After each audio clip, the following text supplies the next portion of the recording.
بھارتی جارحیت کے خلاف آزاد کشمیر دارالحکومت کے ملازمین بپھر گئے، ریاستی ملازمین کا سمندر امڈ آیا۔ سول سکریٹریٹ کے ملازمین نے آل سکریٹریٹ امپلائیز ایسوسی ایشن کے زیر اہتمام بڑی ریلی کا انعقاد کیا، جو بعد ازاں جلسے کی صورت اختیار کر گیا۔ UNO دفتر تک مارچ ملازمین کا جوش جیتنی تھا۔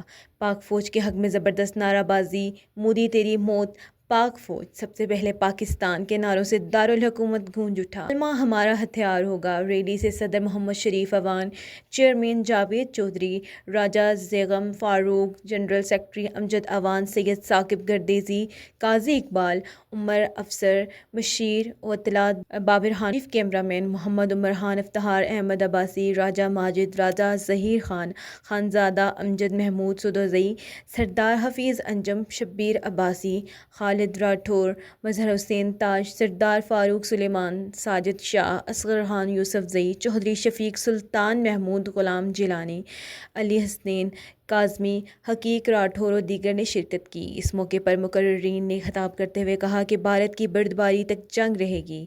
تقریب سے خطاب کرتے ہوئے صدر محمد شریف ایوان نے کہا کہ جنرل عاصم منیر ہماری سپریم کمانڈر کی قوت ایمانی اور ولولہ انگیز خطاب نے مودی کی نیندیں حرام کر دیں اور بزدل دشمن نے رات کی تاریکی میں نہتے عوام پر گولہ باری کی، جس کی جتنی مذمت کی جائے کم ہے۔